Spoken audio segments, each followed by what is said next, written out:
1:29, saludamos a los espectadores de Localia, continuamos en Vigo y por hoy saludamos ya a nuestro invitado que queremos hablar con él de economía, de la macroeconomía y de la microeconomía.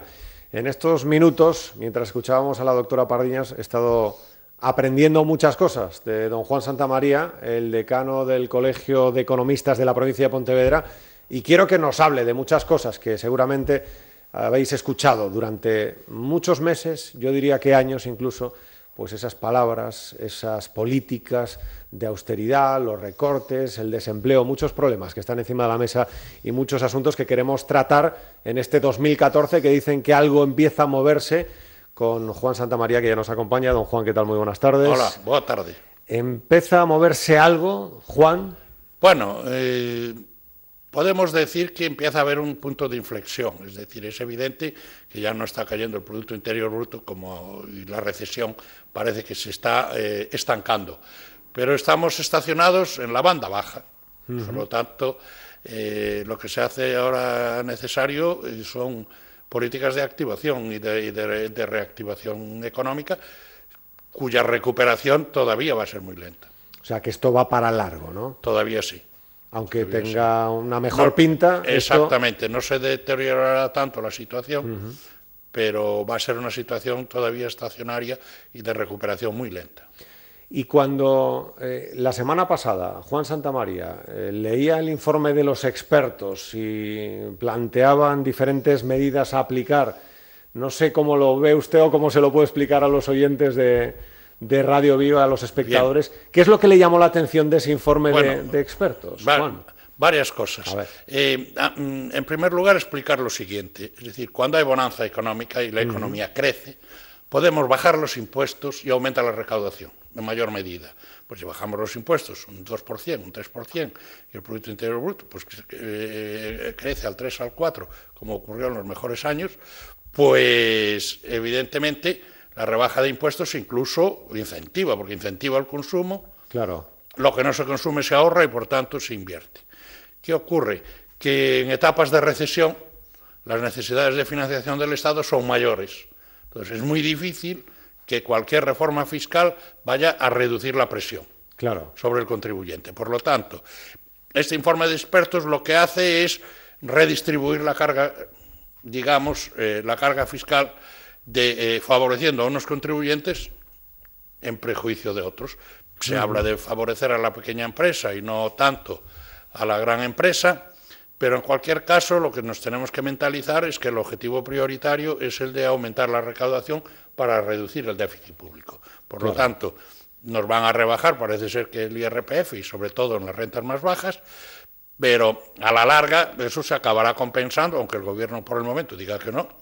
Tiene pinta de que sí, ¿no? Lo del IVA, don Juan. De que el IVA se acabará no subiendo la tarifa, pero sí incorporando más bienes al tramo alto del impuesto.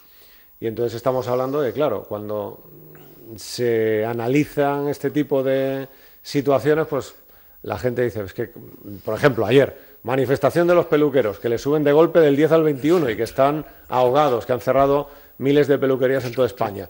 Muchísimos sectores, claro, si siguen otra vez o vuelven a subir el IVA... Bien, todos los prestadores de servicios, en profesionales, en médicos, en abogados, etcétera, no pueden subir los precios, porque no pueden repercutir el IVA, lo tienen que absorber.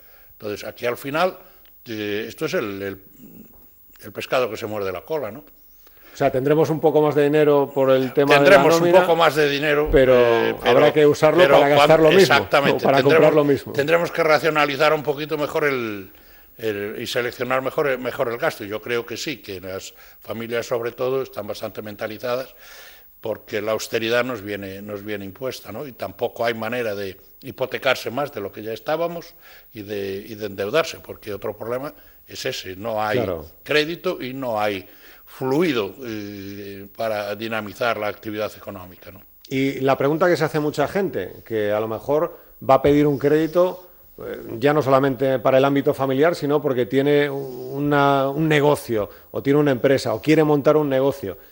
No fluye el crédito, don Juan. No fluye y es muy difícil, se piden muchas garantías y eso que el tipo de interés está muy bajo, pero los bancos no te prestan por debajo del 5 o del 6%. Pero si se decía que después de esa ayuda iban a prestar. Se decía, pero es que la política de ajuste que se está llevando a cabo para contener el déficit está dando como resultado un aumento de la deuda pública. Entonces el Estado está cada vez más endeudado.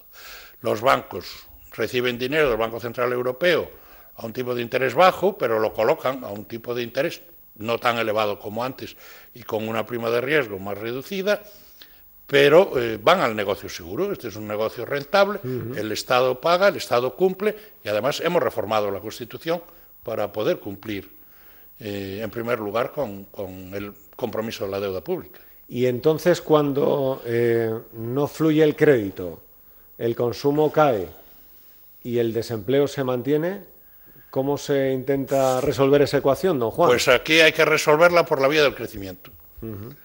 Y se está intentando, y está empezando a dar ciertos resultados, a través de la exportación.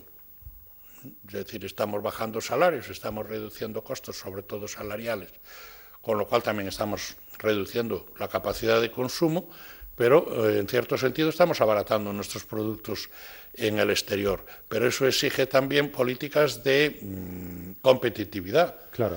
Y hay un elemento que estamos dejando muy descuidado, que es el tema de la innovación, de la investigación e inclusive de la propia reforma educativa.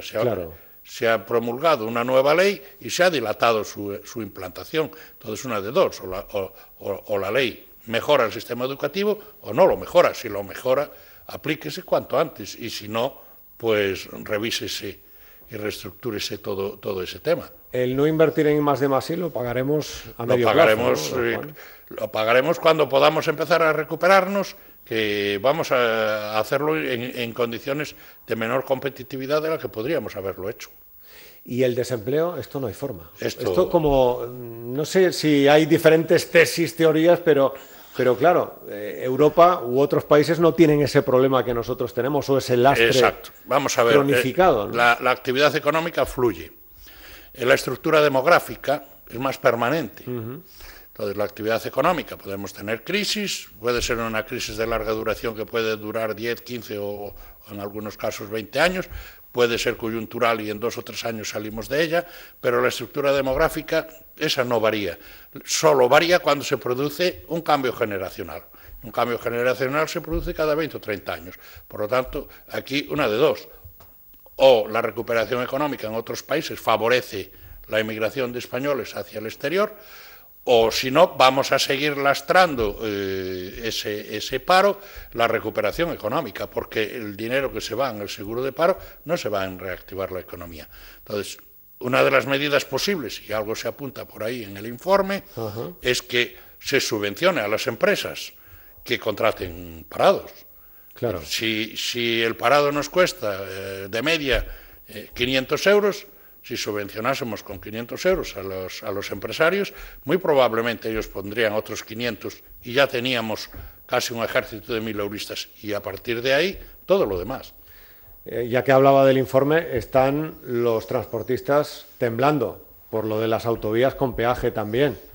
Don Juan, supongo que eso ya dice, bueno, es que el sector está muy tocado y han cerrado muchísimas porque mantener un camión ya es prácticamente complicado, como pongan los peajes en las autovías, no sé cómo. Es que la caída del por tráfico, nacional todo. Claro, la caída del tráfico hace que los ingresos de las empresas de autopistas sean menores. Algunas autopistas no son rentables. Claro. Y incluso en Galicia se nos está diciendo que algún tipo de autopistas tiene que estar siendo subvencionada por la comunidad autónoma por aquel número de vehículos que han dejado de circular, sí, si es que no queremos nacionalizarlas. Y claro, se han hecho autovías que eran rentables y que eran viables en épocas de bonanza económica, y ahora no lo son. Claro.